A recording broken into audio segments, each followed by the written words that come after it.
Hello friends, मानवी academy 2.0 का स्वागत है। तो आज मैं आपके लेके आई हूँ क्लास 10th में साइंस का पेपर 2018 का। तो इससे पहले मैं 20 का भी अपलोड कर चुकी हूँ और पेपर सॉल्यूशन भी डाले मैंने हाफ ईयरली एग्जाम के। आप जितने इनको सॉल्व करेंगे ना, उतने आपके क्वेश्चन की तैयारी होगी और आपको ईपी बोर्ड में 100% एग्जाम में सीधे सीधे क्वेश्चन मिलेंगे। ठीक है, तो आपने वो प्रीवियस वाले वीडियो ना देखे हो तो प्लेलिस्ट बनी, उस पर जाकर देख लीजिए। वीडियो 30 या 40 मिनट तक हो जाता है, पर आपको उससे हेल्प भी बहुत मिलेगी अगर आपको अच्छे नंबर लाने हैं तो सबसे पहले देख लेते हैं। 70 मार्क्स का होता है, 30 मार्क्स आपके प्रैक्टिकल में होते हैं। जितने भी टोटल 6 सब्जेक्ट है ना 10th में, यही होता है प्रोसेस। बाकी 3 घंटे 15 मिनट आपको पढ़ने के मिलते हैं, 15 मिनट, और 3 घंटे आपको पेपर करने के लिए। खंड का खा गा में ये डिवाइड होता है, पहले फिजिक्स, केमिस्ट्री, फिर बायो। तो पहले फिजिक्स के क्वेश्चन देख लेते हैं और सभी प्रश्न आपको करने होते हैं। ठीक है, चॉइस मिलेगी वहाँ पे, आप देख लेना। खंड का में आपके पहले फिजिक्स के MCQ। फिजिक्स में 15 से 16 नंबर के आपके न्यूमेरिकल आते हैं। अगर आपकी न्यूमेरिकल पर अच्छी पकड़ है तो आप अच्छे नंबर ला सकते हैं फिजिक्स में। और आपकी कैलकुलेशन वीक है तो आपको थ्योरी के क्वेश्चन लर्न करने पड़ेंगे। ये भी आपका फर्स्ट नंबर पे देखो सवाल ही दे रखा है। सम्स के जितने भी चैप्टर के सम्स है वो सारे मैं अपलोड कर चुकी हूँ। तो अवतल दर्पण की वक्र त्रिज्या को किससे लगते हैं? R से। ये 20 हो गई। फोकस दूरी क्या होगी? F निकालना है। ठीक है, तो जब भी R पूछे तो डबल करते हैं और F पूछे तो आधा करते हैं। किस तरह से? F का फॉर्मूला होता है R/2। तो R की वैल्यू कितनी है? 20/2। अवतल बोला है तो माइनस में लेते हैं और उत्तल बोलता है तो प्लस में। 2 से 20 गया, कितनी बार जाएगा? 10। तो -10 आंसर आएगा। इसमें ऑप्शन है -20, -10, +10। देखो कन्फ्यूज करने के लिए दे रखा है उसने। तो आपको ध्यान से देखना है कि अवतल है या उत्तल है। ठीक है, अवतल है तो आंसर किस में जाएगा? माइनस में। ठीक है, उत्तल होता तो हम प्लस वाला 10 ले लेते। और अगर यहाँ पे F दिया होता, R निकालना होता, तब इसका डबल कर देते तो आंसर आपका 40 में आता, माइनस में। ठीक है, इस रिलेटेड मैंने न्यूमेरिकल करवा चुकी हूँ। 100% आपको एग्जाम में क्वेश्चन जरूर आता है इस तरह से। या तो P बार बार पूछ लेगा। P के फॉर्मूला क्या होता है? 100/F तो सेंटीमीटर में होता है और 1/F मीटर में होता है। P क्या होता है? क्षमता होती है लेंस की और इसका मात्रक डायोप्टर होता है। ठीक है, और एक F वाला, ये वाला। तो इससे आपको एक न्यूमेरिकल जरूर मिलता है एग्जाम में। तो फर्स्ट का आंसर आई होप आपको समझ में आ गया होगा, -10। अब पहले तो माइनस में लेते हैं। ठीक है, बाकी का नेक्स्ट ऑब्जेक्ट देख लेते। नेक्स्ट, निर्वात में प्रकाश की चाल कितनी होती है? ये भी न्यूमेरिकल में खूब पूछा जाता है। तो प्रकाश की चाल होती है 3 × 10⁸ मीटर/सेकंड। ये फिक्स होती है, इसको लर्न करना है। नेक्स्ट है, चुंबकीय क्षेत्र का मात्रक नहीं है। ये भी चुंबकीय क्षेत्र की तीव्रता जो सवाल करोगे तो उसमें आपको मात्रक याद करने पड़ेंगे। इसके 4 मात्रक होते हैं। एक तो weber meter square, tesla, gauss, 3 ये हो गए। एक होता है न्यूटन एम्पियर मीटर स्क्वायर। तो आपको ये तीनों मिल रहे हैं पर ये नहीं है, तो इसमें पूछा नहीं है तो ये D आएगा। ठीक है, आपको चारों मात्रक अच्छे से याद होने चाहिए और इसकी परिभाषा भी पूछ लेता है। डायनमो मोस्ट इंपॉर्टेंट है। डायनमो क्या प्रवर्तित करता है, या ऐसे पूछ लेगा डायनमो क्या है। ठीक है, और डायनमो को हिंदी में विद्युत जनित्र भी कहते हैं। पेपर में अगर विद्युत जनित्र आ जाए तो आपको कंफ्यूज नहीं होना, विद्युत जनित्र ऐसे।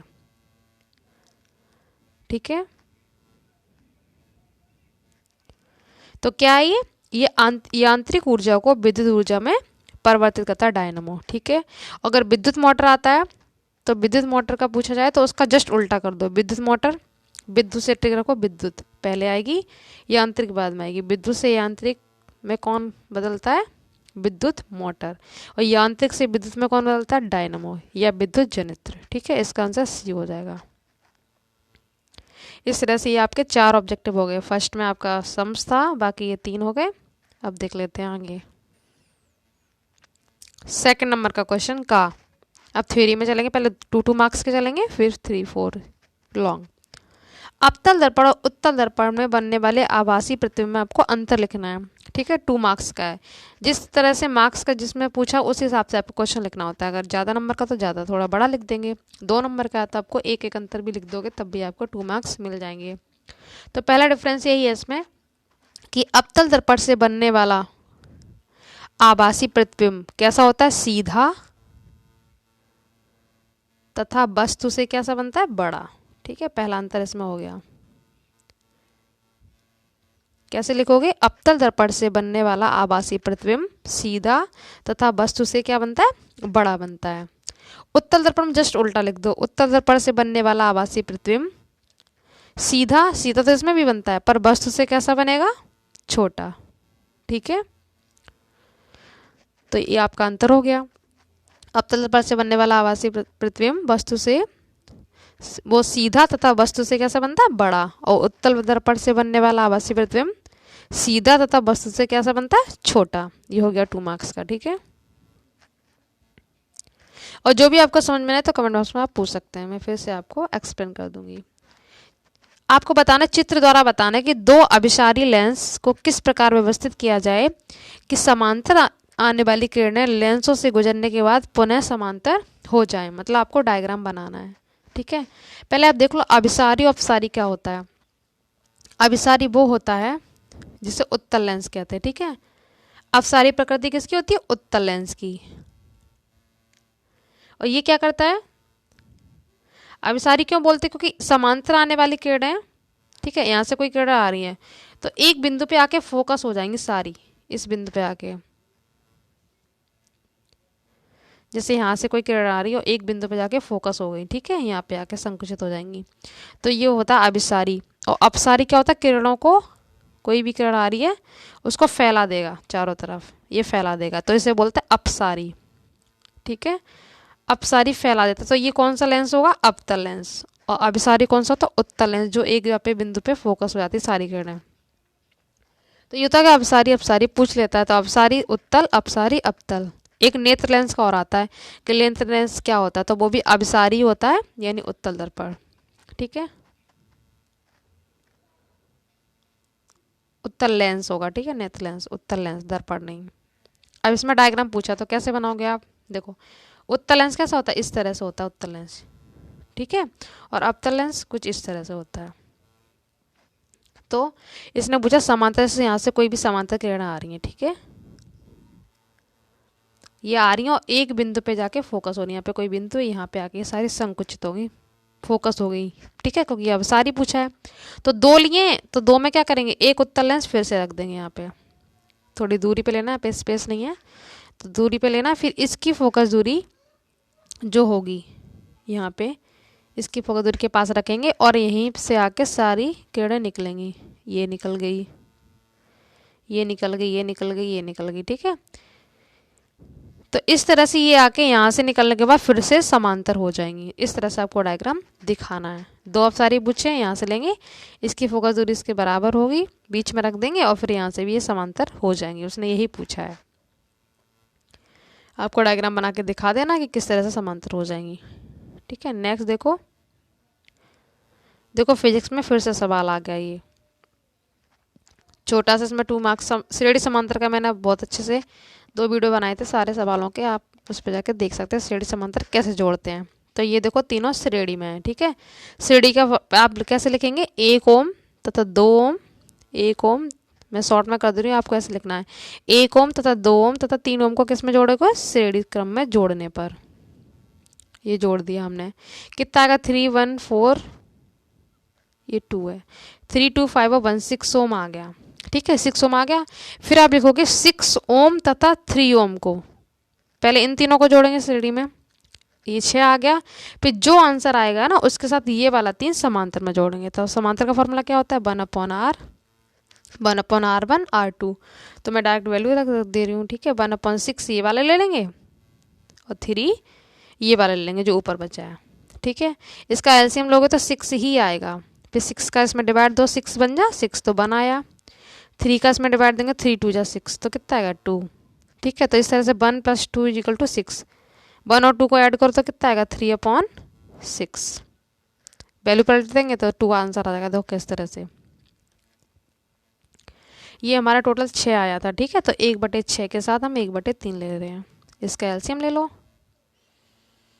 यहाँ पे 6 बन जा 6, इतना तो मैंने कर ही दिया था। ये हमारा 3/6 आएगा, यहाँ पे 1/r चल रहा है, तो क्रॉस मल्टीप्लाई करेंगे तो वैल्यू पलट जाएगी, 6 ऊपर 3 नीचे।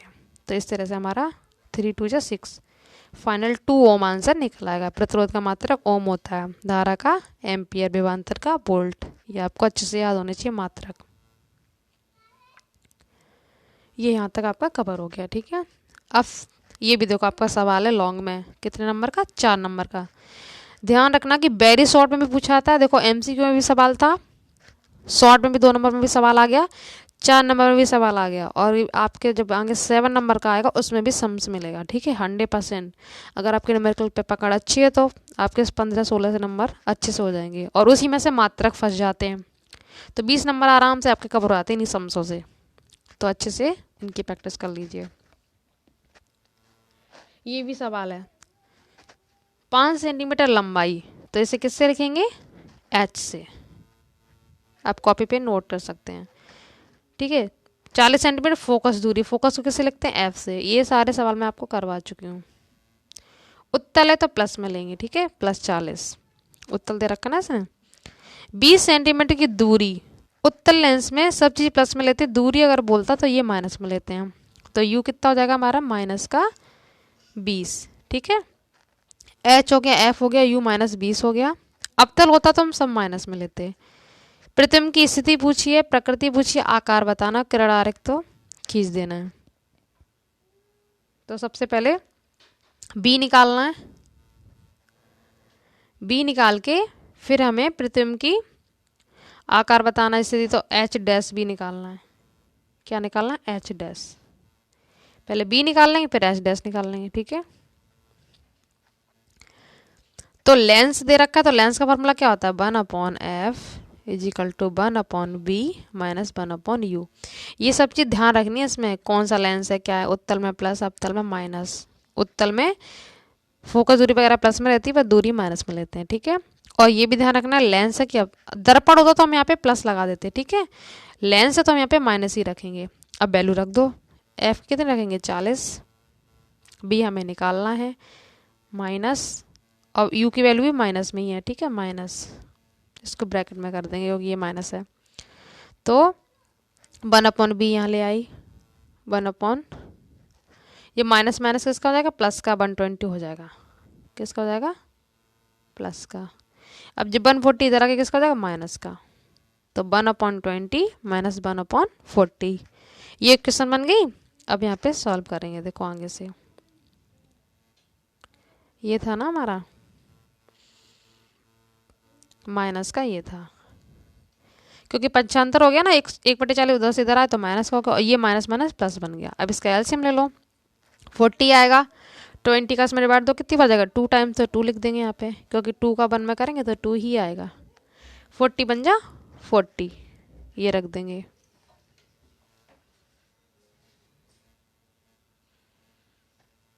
(1/b) 75 क्या तो ये माइनस का था, ये प्लस का था।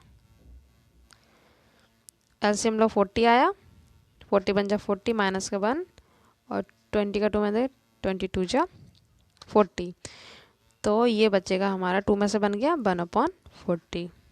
क्रॉस मल्टीप्लाई करेंगे तो ये 40 ही रहेगा, 1 नीचे का कोई मीन्स नहीं होता, तो ये बी हमारी 40 निकल आई, सॉरी बी, हाँ ये हो गया, ठीक है, बी 40 आएगी। ये 1 नीचे आ जाएगा तो 1 का कोई मीन्स नहीं होता, बी हमारा 40 हो गया। अब एच डैश निकाल लेंगे, तो आवर्धन बराबर, आवर्धन का एम से लिखते हैं ना, आवर्धन का फॉर्मूला क्या होता है, b/u।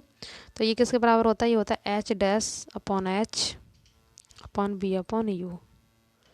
अब रख दो,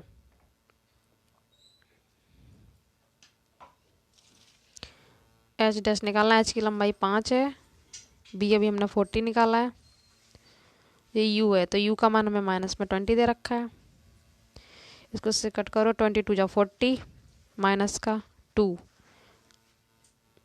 5 का इससे गुणा कर दो 2 से, तो कितना आएगा, माइनस का 10 सेंटीमीटर। तो इस तरह से इसकी लंबाई एच डैश निकल आई प्रतिबिंब की, और बी ये निकल आया। नेक्स्ट विद्युत मोटर और विद्युत जनित्र में क्या अंतर है। विद्युत जनित्र अभी मैंने जो डायनामो बताया था यही है, कैसे भी करके पूछ लेता। तो विद्युत मोटर में अंतर क्या लिखेगा, ये विद्युत ऊर्जा को किस में करेगी, यांत्रिक ऊर्जा में,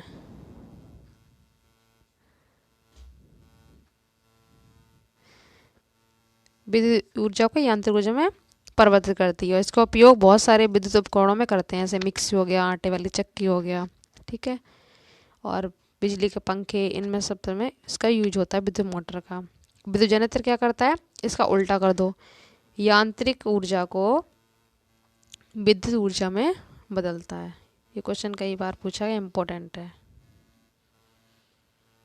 ठीक है। इस तरह से अंतर हो गया आपका।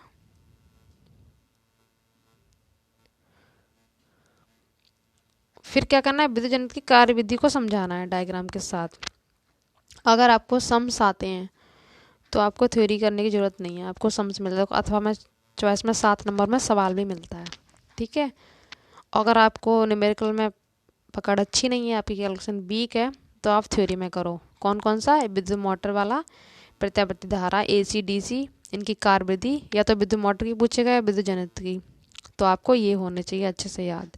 और न्यूमेरिकल अच्छे से आते हैं तो आप इसको अच्छे से कर लो, ठीक है। कार्यविधि आपको समझा के लिखनी पड़ेगी पूरी। अब मैं ये समझ बताती हूँ आपको। सबसे पहले चुंबकीय क्षेत्र की तीव्रता की डेफिनेशन पूछिए, फिर आपसे सवाल पूछा है। तो चुंबकीय क्षेत्र की तीव्रता की डेफिनेशन क्या होती है कि किसी स्थान पर चुंबकीय क्षेत्र के लंबवत रखे एकांक लंबाई के तार में एकांक धारा प्रवाहित करने पर तार पर लगने वाला बल उस स्थान पर चुंबकीय क्षेत्र की तीव्रता कहलाता है। एक बार फिर से रिपीट कर देती हूँ। किसी स्थान पर चुंबकीय क्षेत्र के लंबवत रखे एकांक लंबाई के तार में एकांक धारा प्रवाहित करने पर तार पर लगने वाला बल उस स्थान पर चुंबकीय क्षेत्र की तीव्रता कहलाता है। और यह एक सदिश राशि है, मतलब इसमें दिशा परिमाण दोनों होते हैं, और इसका मात्रक 4 होते हैं। कौन कौन से लिख दो आप, इसका एक तो आपका ऑब्जेक्ट में बताया था मैंने, वेबर प्रति मीटर स्क्वायर, ठीक है। मैं चारों बता दूँ इसके, आपके ऑब्जेक्टिव सही हो जाए। एक होता है न्यूटन, एम्पियर, मीटर, एक ये होता है, ठीक है। एक होता है टेस्ला,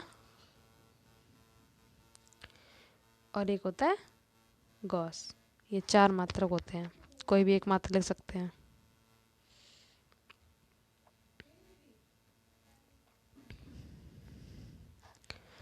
सम्स कैसे करें, देखो चुंबकीय क्षेत्र की तीव्रता चुंबकीय क्षेत्र में रखा तो B बराबर कितना हो गया 16। ऊपर से लिखते, कोई बड़ा सवाल है ये, 7 नंबर में इसीलिए पूछा क्योंकि इसमें 3 चीज़ें निकालनी है आपको। चुंबकीय क्षेत्र में बेग, ये बेग किससे लिखेंगे, इस वाले B से, ठीक है। 4 × 10⁻⁶।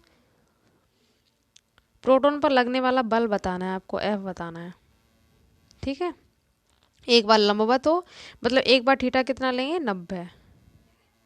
आप कैसे पहचानोगे 90 और क्या लेना है, अगर कॉस आ रहा है तो आपको यहाँ पे 0 लेते हैं इसमें, और इसमें लेंगे 90, और साइन अगर आएगा तो लंबवत में 90 लेंगे, इसमें 0 लेंगे, ठीक है। तो ये हो गया। तो फॉर्मूला क्या होता है, F बराबर QB साइन थीटा। मैं फिर से लिख देती हूँ, वैल्यू तो आपको बता ही दी मैंने। फर्स्ट में फॉर्मूला लिखेंगे F बराबर QB साइन थीटा, वैल्यू रख दो। यहाँ पर देखो Q का मान नहीं दिया, पर आपको एक हिंट दे दी है कि प्रोटॉन पर, तो प्रोटॉन पर आवेश कितना होता है, प्रोटॉन इलेक्ट्रॉन पर ये होता है 1.6 10⁻⁻⁹। अगर पेपर में Q दे तो आप वो वाला रखना, और नहीं देगा तो आपको यही रखना है, ठीक है। प्रोटॉन इलेक्ट्रॉन बोल देगा, इलेक्ट्रॉन बोलता तो यहाँ पे माइनस लगा देते, बस यहाँ पे माइनस लग जाता, पर इसने प्रोटॉन बोला था प्लस का लेंगे। Q हो गया, B का मान कितना दे रखा 1600। फिर ये वाला B का मान कितना दे रखा है 4 × 10⁻⁶। साइन लंबवत बोला पहला कंडीशन, तो साइन कितना लेंगे 90। आप एक स्टेप और लेके साइन 90 का मान 1 रखेंगे तब कैलकुलेशन करेंगे। मैं आपको डायरेक्ट बता दे रही हूँ, इसका नाम मान 1 रख के, तो ये तो 1 हो गया, इसका और इसका, इन तीनों को क्या कर लेंगे, गुणा कर लेंगे। पावर पहले सॉल्व कर लो, पावर कितनी बचेगी 19 में से 6 गए तो कितने बचेंगे -13, क्योंकि ये माइनस का ये प्लस का है, तो प्लस माइनस माइनस, माइनस की 13 तो पावर आएगी, और बल का मात्रा न्यूटन होता है, न्यूटन लगा लो n। बाकी 16 का 16 में गुणा कर लो, फिर 4 में कर लो, इसका गुणा करके पूरा आपको रखना है। तो पहले 16 का 16 में कर लो, कितना आएगा, 16 का 16 में करेंगे तो 56। ठीक है, कितना आएगा, 16 का वर्ग 256 होता है, 2 जीरो लगा दो, यहाँ पॉइंट रख देंगे क्योंकि एक के बाद पॉइंट है ना। तो 256 और जीरो में फिर 4 का गुणा कर देना है। ठीक है, 256 और जीरो में कितने गुणा करना है, 4 का। तो कितना आएगा टोटल, ये आएगा आपका 1024 जीरो, और पावर यही रहेगी। ठीक है, आप कॉपी भी करोगे तो आराम से आ जाएगा अच्छे से। ठीक है, तो फर्स्ट में आंसर हमारा आएगा 1024 इंटू 10 के पावर माइनस का 13, और बल का मात्रक होता है न्यूटन। ये हो गया पहला आंसर। दूसरा मैं आपको यहीं बता दे रही हूँ, सेम क्या करना है कि F बराबर फिर से वही फॉर्मूला लिखेंगे, Q V B sine theta. तो डायरेक्ट वैल्यू रख देंगे सारी, और थीटा हमने कितना लेंगे इसमें, क्यू का मान वही रहेगा क्यू वी बी, और साइन जीरो, और साइन जीरो का मान जीरो होता है तो पूरा आंसर क्या हो जाएगा, जीरो। इसलिए मैं बार बार नहीं, दूसरा आंसर आपका जीरो। क्यों, क्योंकि साइन जीरो का मान जीरो होता है, समांतर में जीरो लेते हैं। जीरो होगा तो जीरो का किसी में भी गुणा करेंगे तो आंसर क्या आएगा, जीरो।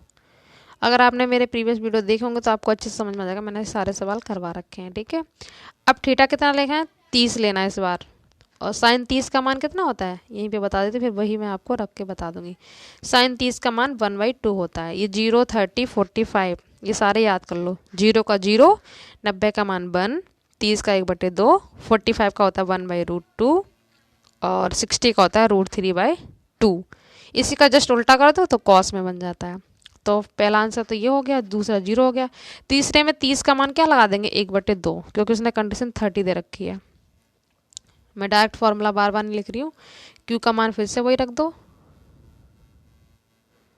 ठीक है, बी का मान ये वाला, वैल्यू आपको सेम रखनी है, क्यू बी बी, एक ये वाला बी 1600। ठीक है, और साइन 30 की जगह मैं डायरेक्ट रख देती हूँ। अब साइन 30 आपको रखना है पहले थीटा, फिर इसके बाद क्या रखना है, इसका 1/2। नेक्स्ट स्टेप लेंगे तो इसका मान रख देंगे 1/2। तो अब सॉल्व करो, 2 से इसे काट दिया मैंने, 2 से 4 काट दिया है, क्योंकि ये सीधा लाइन में लेंगे ना तो ये कट जाएगा। 2 2 जा 4, तो 16 का 16 में कर लो गुणा, उसके बाद 2 का गुणा कर देना, पावर आपकी वही आएगी। 19 में 6 से क्या माइनस का 13। ठीक है, तो 16 16 का वही आएगा क्या, 256, एक जीरो आएगा, एक तो पॉइंट लग के हट ही जाएगी। 2 का इसमें गुणा करेंगे तो आंसर आएगा आपका 512 और जीरो। ठीक है, 512 जीरो, 10 का माइनस 13 न्यूटन। तो इस तरह से तीनों आंसर आपके आ गए। इसमें जीरो, इसका लास्ट इसमें आया था 1024। ठीक है, जीरो और माइनस का 13, ये हो गया पूरा। तो इस तरह से आपका पूरा फिजिक्स का पोर्शन कंप्लीट हो जाता है। आप करें केमिस्ट्री, बायो में इतना टाइम नहीं लगेगा, उसमें थ्योरी होती है बस। केमिस्ट्री में लगेगा, उसमें भी समझाना पड़ेगा मुझे। तो फिजिक्स में आपने देखे सम्स कितने नंबर के आए, देखो यहाँ पे 7 नंबर के, इससे पहले 4 मार्क्स का आया था, फिर 2 मार्क्स का आया था, कितने हो गए 13, और 1 नंबर का आपका आया था MCQ में। तो 14 मार्क्स के इसमें सम्स थे, और बाकी इसके मात्रक पूछे गए हैं। ठीक है, 2-3 नंबर में मात्रक आ गए हैं और डेफिनेशंस। तो इस तरह से 15-16 नंबर कवर हो जाते हैं आपके सम्स से। ठीक है, अब देख लेते हैं केमिस्ट्री। अब देखो केमिस्ट्री के MCQ, पहले MCQ मिलेंगे, फिर शॉर्ट, वेरी शॉर्ट, फिर शॉर्ट, फिर इस तरह से लॉन्ग, जैसे फिजिक्स में किया था। तो सबसे पहले एसिटिक अम्ल, ये सिरके में पाया जाता है ना, इसका फॉर्मूला क्या होता है, CH3COOH। और IPC नाम पूछे तो एथेनॉइक अम्ल, और मैंने IPC भी आपको अच्छे से करवा रखी। फिजिक्स केमिस्ट्री के मोस्ट जो एग्जाम में आते हैं वो सारे पोर्शन मैंने करवा दिए हैं, आप प्लेलिस्ट में जाके देख सकते हैं। तो ये दुर्बल अम्ल क्यों है एसिटिक अम्ल, क्योंकि ये अकार्बनिक अम्ल है। ठीक है, इसलिए इसको दुर्बल अम्ल कहा जाता है। कौन सी धातु ठंडे जल के साथ अपक्रिया कर लेती है, तो ये सोडियम यानी Na। मैग्नीशियम क्या होता है Mg, इसके सिंबल आने चाहिए आपको अच्छे से। कॉपर का Cu, एल्यूमिनियम का Al। माइक्रोकॉस्मिक लबड़ का सूत्र है तो ये होता है NaNH4 HPO4 और 4H2O। पहले फिटकरी भी शामिल में था, फिटकरी का क्या होता है K2SO4 Al2SO4 का होल थ्राइस और 24H2O, ऐसे लिखा जाएगा। अब सिलेबस में नहीं है पर कॉम्पिटिटिव एग्जाम में कभी ऐसे पूछ लेता है। पहले लिखेंगे K2SO4 Al2SO4 का होल थ्राइस 24H2O, ये हो गया।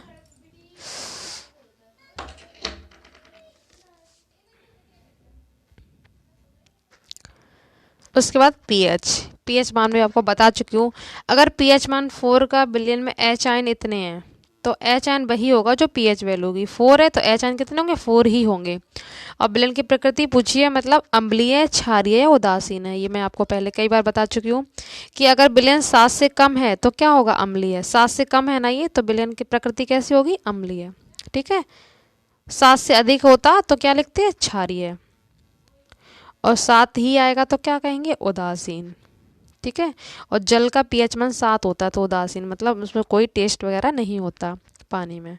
तो पहला आंसर हो गया, इसका 4 लिखेंगे एच आयन। जितने पीएच वैल्यू होगी उतना ही एच आयन होंगे। ठीक है, 4 ही होंगे। और विलेन की प्रकृति मैंने आपको बता दी, ये 2 मार्क्स का ये हो गया। उसके बाद सल्फ्यूरिक अम्ल में जिंक डालने पर हाइड्रोजन गैस मुक्त होती है, परंतु सिल्वर डालने पर नहीं होती है। कारण बताइए और अपक्रिया देकर व्यक्त करें। तो रिएक्शन आपको बतानी है। सबसे पहले आपको ना फॉर्मूले आने चाहिए। सल्फ्यूरिक अम्ल का क्या होता है, H2SO4, हाइड्रोजन सल्फेट। 3 अम्ल अच्छे से आने चाहिए। एक तो ये होता है, एक होता है HCl हाइड्रोक्लोरिक अम्ल, और एक होता है HNO3 नाइट्रिक अम्ल। ये 3 अम्ल होते हैं। ठीक है। अम्ल की पहचान क्या होती है, इसमें एच आयन पाए जाते हैं। और क्षार की पहचान क्या होती है, OH, जैसे KOH, NaOH। ठीक है।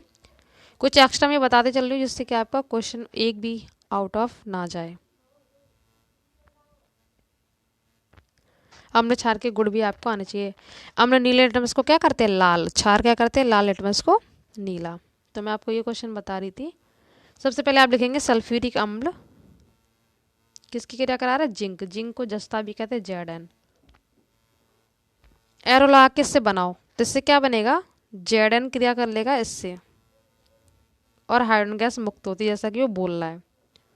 प्लस ये हाइड्रोजन गैस अलग निकल जाएगी। बैलेंस तो हो ही चुका है क्योंकि सारे सीक्वेंस में Zn 1 है तो 1 हो गया, SO4 1 है तो 1 हो गया, H2 2 है तो 2 हो गया। तो इस तरह से ये हाइड्रोजन गैस मुक्त हो गई। तो जिंक ने तो क्रिया कर ली, पर बोला कि सिल्वर क्रिया नहीं करता। सिल्वर देखो H2SO4 इसमें भी लिखेंगे। और सिल्वर Ag होता है, चांदी जिसे कहते हैं, और सोना Au होता है। इससे ये हाइड्रोजन गैस मुक्त नहीं होती। क्यों, तो इसका मैंने आपको प्रीवियस में बताया था। इसका पहले एक सक्रियता श्रेणी आती है टेबल, उसमें हाइड्रोजन से कुछ ऊपर तत्व रखे हैं, पोटेशियम से लेकर कुछ नीचे रखे हुए हैं। इसके नीचे लास्ट में सबसे आता है Au। तो इससे क्वेश्चन आता है सबसे अधिक क्रियाशील धातु कौन सी है, पोटेशियम। और सबसे कम क्रियाशील कौन है, सोना यानी गोल्ड। तो जिंक क्रिया कर लेता, क्यों, क्योंकि जिंक का स्थान हाइड्रोजन से ऊपर है और सिल्वर नहीं कर पाता। ठीक है, आप लिखोगे क्योंकि सक्रियता श्रेणी में सिल्वर का स्थान हाइड्रोजन से नीचे है, इसलिए इससे गैस मुक्त नहीं कर सकता, इसकी क्रिया से नहीं हो सकती। जबकि जिंक का स्थान इससे ऊपर है, इसलिए ये गैस मुक्त कर सकता है, हाइड्रोजन गैस। तो ये सिंपल सा आंसर आपको डालना है, मार्क्स 2 नंबर का है बस। संतृप्त असंतृप्त में आपको अंतर देना है।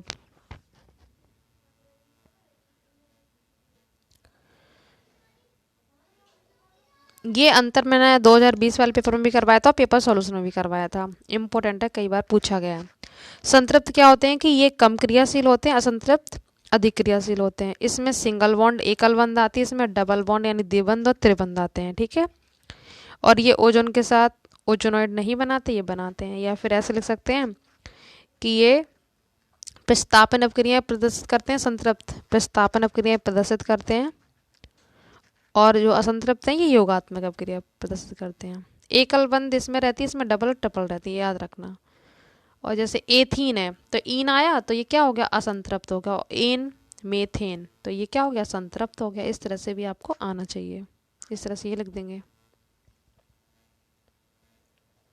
ये हो गया। फिर धातुमल और मैट।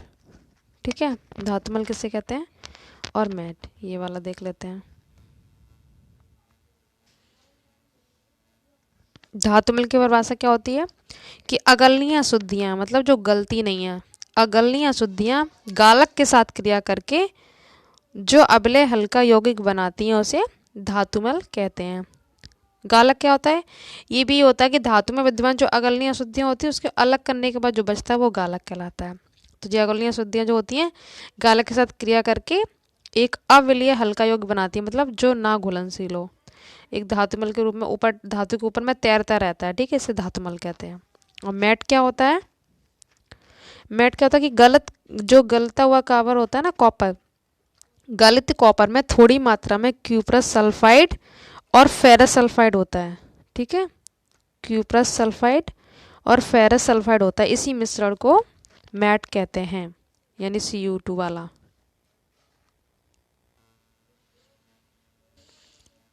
सिंपल भाषा में कहें तो क्या करना है, FeS फेरस सल्फाइड, ठीक है, और क्या करना है आपको, क्यूप्रस सल्फाइड। क्यूप्रस का क्या रखेंगे, Cu2S। मतलब इन दोनों को मिश्रण को मैट कहते हैं। ठीक है, भट्टियों से जब शुद्ध धातु प्राप्त करते हैं उसमें ये चीज़ें स्टेप बाय स्टेप चलते हैं, धातुमल, प्रगलन, गालक, भर्जन, निस्तापन, धातु कर्म, ये सारी डेफिनेशन आपको याद होनी चाहिए, इनमें से जरूर एक ना एक पूछ ली जाती है। तो ये हो गया।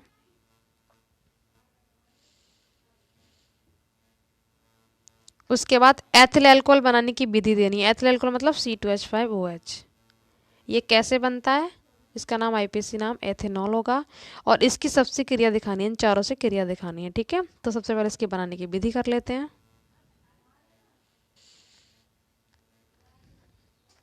एथिल अल्कोहल कैसे बनेगा, देखो, चीनी का फॉर्मूला था सुक्रोज का C12H22O11, ये हो गया, प्लस H2O पानी। इसको जब मिला के गर्म करेंगे ईस्ट की उपस्थिति में, तो एक ग्लूकोज में टूट जाएगा C6H12O6, और एक फ्रक्टोज में टूट जाएगा। इसका भी फार्मूला ये होता है C6H12O6। ग्लूकोज और फ्रक्टोज, ये सबसे मीठी शर्करा होती है फ्रक्टोज। ठीक है, एक ये स्टेप हो गया। अब इसी को उठा लेंगे फिर से,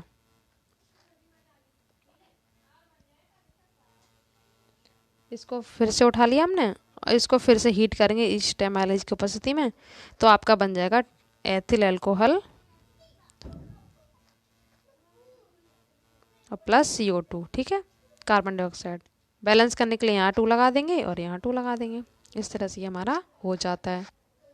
ये एथिल अल्कोहल बनाने की विधि हो गई। बाकी अब रिएक्शंस दिखाने सबकी। वीडियो ऑलरेडी 32 मिनट्स का हो चुका है, पर कोई नहीं, आपके सारे इंपॉर्टेंट भी क्लियर होते जा रहे हैं। तो एथिल को पहले सोडियम से क्रिया करवा रहे हैं। ठीक है,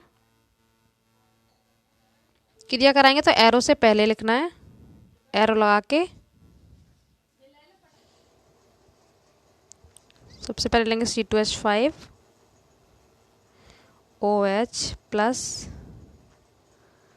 Na।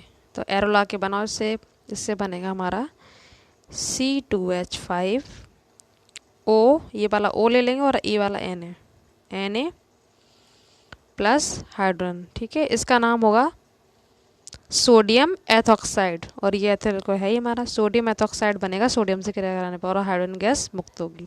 पहली रिएक्शन हो गई। अब लेंगे सेकंड वाली, C2H5OH ethyl alcohol plus acetic अम्ल, जो कि सिरके में पाया जाता है। एरोलाके से बनेगा हमारा CH3COO C2H5, मतलब एस्टर बोलते हैं इसे। ये एस्टर बन गया, प्लस एक बनेगा H2 यानी पानी, ये सेकंड हो गई। थर्ड देख लेते PCl5 यानी फास्फोरस पेंटाक्लोराइड। तो एथिल अल्कोहल प्लस PCl5, इससे बनेगा POCl3 यानी phosphoryl chloride plus C2H5Cl ethyl chloride, ये इससे क्रिया कर लेगा Cl से, प्लस बनेगा हाइड्रोक्लोरिक अम्ल। ठीक है, फास्फोरिल क्लोराइड, एथिल क्लोराइड और हाइड्रोक्लोरिक अम्ल, ये 3 बनेंगे इससे। और नेक्स्ट बचा हमारा सल्फ्यूरिक अम्ल से क्रिया कराओ, तो C2H5OH प्लस H2SO4, इससे कराएंगे तो ये बनेगा C2H5H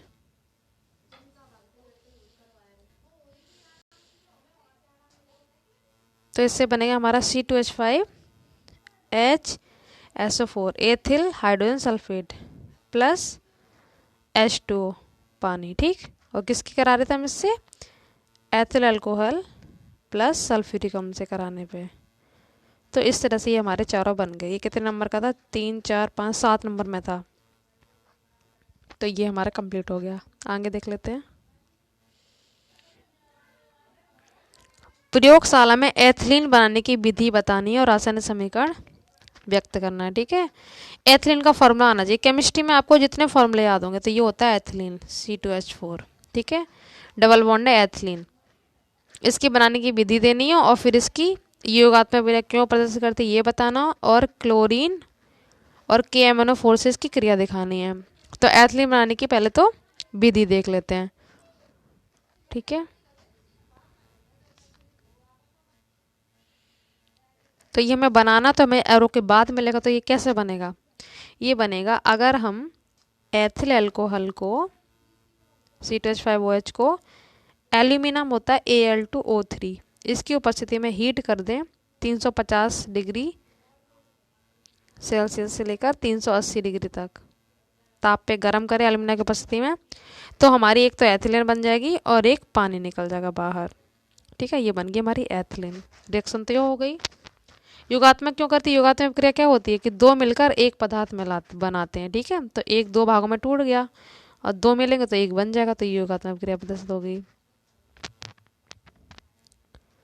अब आपको इसकी क्लोरीन से क्रिया दिखानी है और पोटेशियम परमैंगनेट का फॉर्मूला क्या होता है? KMnO4 से दिखानी है। इसे लाल दवा भी कहते हैं। ठीक है, और क्लोरीन मतलब Cl2 से। तो सबसे पहले मैं C2H4 को क्लोरीन से करके दिखाती हूँ। पहले क्लोरीन से करेंगे ये, तो हमारा बनेगा C2H4Cl2 यानी एथिलीन डाइक्लोराइड। डाई क्योंकि इसमें 2 लगा है, इसको दोनों को मिला दो तो एथिलीन डाइक्लोराइड बन गया। क्लोरीन हो गया। अब KMnO4 से करके देख लेते हैं। KMnO4 से आपको 2 स्टेप लेने पड़ेंगे। एक तो पहले लाल दबा कर लेंगे 2KMnO4, इससे बोल रहा है ना वो, प्लस 2KOH, इससे एरो ला के बनेगा 2K2MnO4 प्लस H2O और प्लस नवजात ऑक्सीजन निकलेगी O। ठीक है, तो एथिलीन बनाने के लिए एथिलीन की क्रिया कराएंगे तो एथिलीन को हम इस तरह से भी लिख सकते हैं। किस तरह से? CH2 double bond CH2। बात तो वही है, C2H4 लिख लो चाहे ऐसे लिख दो। इसकी क्रिया हम इसी से करा देंगे H2O से। ये जो इसमें बना था H2O प्लस O ले लेंगे, तो इससे हमारा क्या बन जाएगा? देखो CH2 में OH जोड़ देंगे इसमें और एक OH जोड़ देंगे इसमें CH2 में। फिर से इस तरह से इस बॉन्ड में लिख के दिखाया मैंने, तो CH सिंगल बॉन्ड आएगी यहाँ पे CH2OH CH2OH। इसका नाम क्या है? Ethylene glycol. Ethylene glycol. तो इस तरह से KMnO4 से 2 स्टेप में होगी। इससे क्रिया कराएंगे पहले ये और ये बन जाएगा। एथिलीन लेके फिर इन दोनों से क्रिया कराएंगे तो CH2 में OH जोड़ दिया, CH2 में OH जोड़ दिया। इस तरह से हमारी बैलेंस हो गई। ये हो गया। एक पेज ना फिजिक्स का मिस हो रहा है, उसको और बता देती हूँ। उसमें भी सवाल ही थे, तो इस तरह से सवाल अभी देखना आपके कितने नंबर के टोटल हो जाएंगे। देखो एक पेज ये मिस हो रहा था फिजिक्स में, इसमें एक न्यूमेरिकल और रह गया। 7 नंबर में आया था, 4 नंबर में भी आया न्यूमेरिकल, 2 मार्क्स में भी आया और 1 मार्क्स में आया। 7 4 11 बाद 14 नंबर के थे और 2 नंबर के, और उसमें से वो पूछा गया था मात्रक। बाकी देखो ये 4 नंबर के और आए हैं, तो टोटल कितने 16 नंबर आपके कवर हुए फिजिक्स में। ये मिस हो गया था पेज, इसको और बता दूँ फिर उसके बाद बायो के दिखाऊंगी क्वेश्चन। दूरदर्शी निकटदर्शी दोष क्या होते हैं? अच्छे से कई बार बता दिया मैंने। इसमें दूर है तो दूर की वस्तु दिखाई देंगी, पास की नहीं। निकट होता तो निकट की दिखाई देती है और दूर की नहीं। लेंस कौन सा यूज करते हैं इसे, इसको दूर करने के लिए? दूर में तो होता उत्तल और निकट में होता अवतल। ठीक है, तो इसमें कारण पूछा है। कारण कब होता है ये दूरदर्शी दोष कब होगा? इसके 2 ही कारण हैं। एक तो नेत्र लेंस की वक्रता त्रिज्या कम हो जाती है यानी फोकस दूरी बढ़ जाती है, या फिर आंख के गोले का व्यास कम हो जाए। ठीक है, नेत्र लेंस या रेटिना के बीच की दूरी कम हो जाती है। आंख के गोले का व्यास कम हो जाए या नेत्र लेंस की वक्रता त्रिज्या कम हो जाए, फोकस दूरी बढ़ जाए, तब ये दोष होता है। इसका जस्ट उल्टा कर दो तो निकट में क्या होता है? फोकस दूरी कम हो जाती है और वक्रता त्रिज्या बढ़ जाती है और नेत्र के गोले का व्यास बढ़ जाता है। ठीक है, उसमें कम होता है दूर में। ये हो गया। RX से पूछा है ना इसने, दूरदर्शी दिखा देंगे। जैसे इस तरह से ये गोला है आँख, इसमें एक लेंस लगा हुआ है, नेत्र लेंस, ठीक है। यहाँ से कोई बिंदु ओ बिंदु से यहाँ पे किरण आएंगी और यहाँ पे आके ये रेटिना है, तो रेटिना पे ना बन के ये थोड़ा पीछे जाके बनता है, डेडस करके दिखाएंगे पी, ये पीछे जाके बनेगा, इसीलिए दूरदर्शी दोष होता है। तो इसको निवारण करने के लिए पता क्या करेंगे, यहाँ पर एक उत्तल लेंस रख दिया जाएगा, दूरदर्शी में उत्तल लेंस लगाते हैं, ये उत्तल लेंस लगा दिया जाएगा, तो ये रेटिना पे ना बन के, ये नेत्र लेंस है, ठीक है, यहाँ से आके जब यहाँ पे एक नेत्र लेंस लगा देंगे ना, उत्तल लेंस लगा देंगे, तो ये रेटिना पे ही बनेगा प्रतिबिंब, यहाँ पे ही बन जाएगा आर पे, जिससे ये दोष के दूर हो जाएगा, मतलब उत्तल लेंस लगाने से, ठीक है। ये आपको डायग्राम से दिखा देना है। ये देखो सवाल है, शक्ति है P, 5 HP लिखेंगे, हॉर्स पावर, ठीक है, 5 घंटे हैं, सप्ताह 7 दिन से, W निकालना है, ठीक है। तो व्यय ऊर्जा बराबर होता है वाट, मैं डायरेक्ट लिख दे रही हूँ वाट। पहले हॉर्स पावर को चेंज करो, एक हॉर्स पावर में कितने 746 वाट होते हैं, पहले इसका गुणा कर लेंगे, ठीक है, इसका गुणा करना है, फिर आपको सॉल्व करके दिखाना है। ये हो गया वाट गुणा घंटा गुणा दिन, तो 5 इंटू यहाँ पे 5 इंटू 746, एक मिनट रुको, इसको पूरा करते हैं, पहले इसको चेंज करेंगे, 5 इंटू 746 में गुणा करो तो आएगा 3730, ये बाट हो गया। फॉर्मूला क्या होता है, बाट गुणा घंटा, तो ये तो बाट लिख देंगे, इतने घंटे कितने हैं 5, वैसे 30 दिन लेते हैं, इसमें एक सप्ताह चल रहा था, एक सप्ताह में कितने दिन होते हैं 7 दिन होंगे बटे 1000। फॉर्मूला होता है बाट गुणा घंटा गुणा दिन अपॉन 1000, 7 दिन चला है 5 घंटे चला, ये बाट हमने चेंज कर लिए। अगर ये ऑलरेडी बाट में होता तो हम 746 का गुणा नहीं करते, 1000 का भाग देंगे, 0 से 0 गया, 7 तो 7 का इसमें गुणा कर लो पूरे में, ठीक है, 7 का 5 में करेंगे 35, 35 का इसमें करेंगे, टोटल आपका आएगा 13055, ये आएगा। और 1000 से अगर आप डिवाइड दोगे, एक जीरो तो हमारी कटी गई थी, 100 का रह जाएगा, तो यहाँ पॉइंट लगा 130 पॉइंट, ठीक है, क्या आंसर आएगा 130.55 जूल। व्यय ऊर्जा कितनी होगी, इतनी जूल, ठीक है। ये गुणा करके 1000 से भाग देना था हमें, 0 0 कट गई तो आपका 100 बचा। अगर आपको ये सवाल नहीं है तो ये कर लो, ये भी सिंपल है, P 60 है, B 220 है, आपको पेपर में इसी तरह से करना है। एक तो I पूछी है धारा और एक R पूछा है, ठीक है। तो I बराबर P बराबर फॉर्मूला क्या होता है, P बराबर होता है BI, I निकालेंगे तो P अपॉन B, तो P अपॉन B फॉर्मूला लगाओ, I को P अपॉन B 60 अपॉन 220, ये पहले भी सवाल आया था सेम, 2 3 या 6 2 1, तो एम्पियर 3 अपॉन 11, पॉइंट में ना निकाले तो इतना। आई तो ये हो गया। अब आर देखो,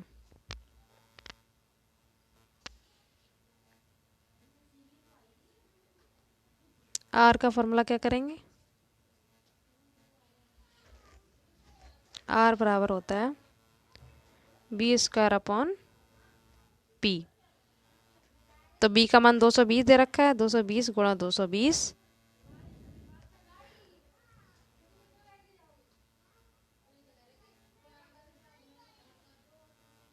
ये वाला फॉर्मूला आएंगे, आर बराबर बी स्क्वायर अपॉन पी, तो बी का मान 220 गुणा 220 अपॉन पी कितना देखेंगे 60, एक 0 से 0 गया, 2 2 जा 4, 2 2 जा 4, 22 दूनी 44 और 0, इसमें 6 से डिवाइड दे दो, ठीक है। जो आपका आंसर आएगा वही इसका आंसर होगा। 220 दो लिखने हैं यहाँ पे, सॉरी 2 रहेंगे ना, 0 0 कट गया तो 22 का 484 आएगा आपका।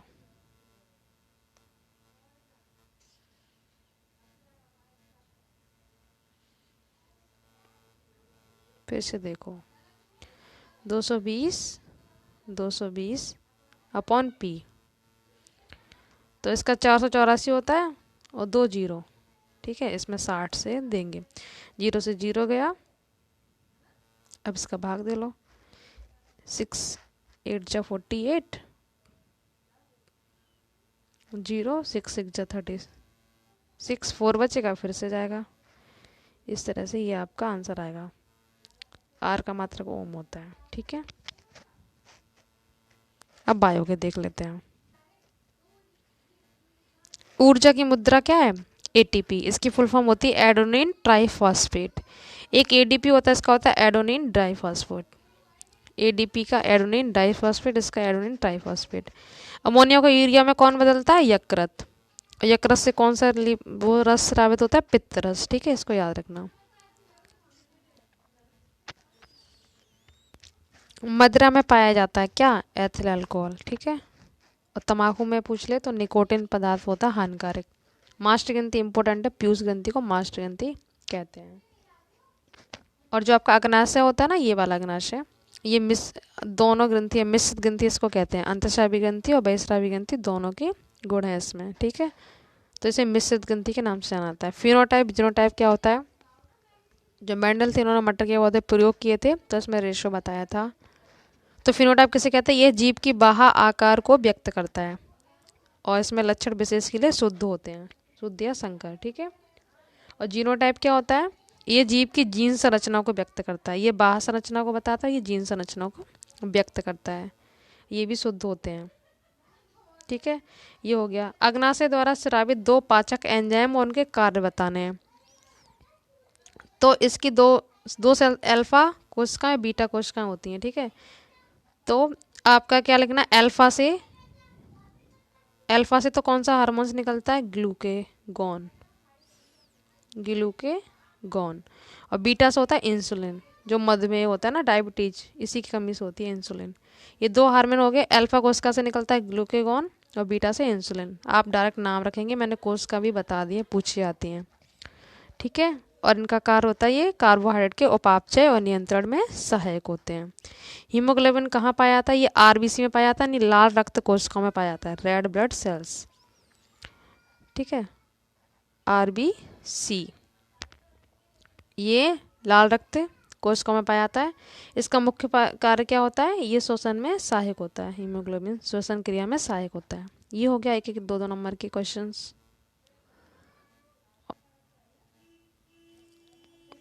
अब 11 और 12 लास्ट क्वेश्चन बस होने वाला है। जैव प्रौद्योगिकी क्या है? इसके प्रयोग को समझाना है। जैव प्रौद्योगिकी यानी बायोटेक्नोलॉजी। ये क्या होता है?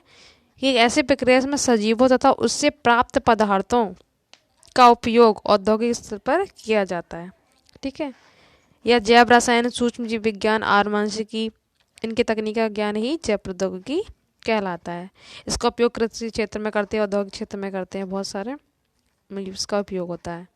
उसके बाद प्रवाह नियोजन की स्थायी विधियाँ बतानी है। फिर मेंडल के नियम इंपॉर्टेंट है, तीनों नियम चित्र द्वारा समझाने, इसकी टेबल बनती है इस तरह से, कभी अलग से समझा दूंगी आपको। प्रभावता का नियम क्या होता है? पहला नियम, और देखो मेंडल को क्या कहते हैं? आनुवंशिकी के जनक या पिता भी बोलते हैं, father of genetics, Gregor John Mendel को। ठीक है, और इन्होंने 3 नियम दिए थे। इन्होंने पौधे पे किस पे प्रयोग किए थे? मटर पर प्रयोग किए थे, सो धान मटर या स्वीट पी भी कहते हैं। और इनके पहला नियम है प्रभावता का नियम। इसमें क्या होता है? जब 2 विरोधी पौधों के बीच में संकरण कराया जाता है तो प्रथम पीढ़ी में सभी पौधे लंबे उत्पन्न होते हैं। तो लंबा जो होता है वो प्रभावी होता है, जो लक्षण छिप जाता है उसे बौनापन कहते हैं, अप्रभावी।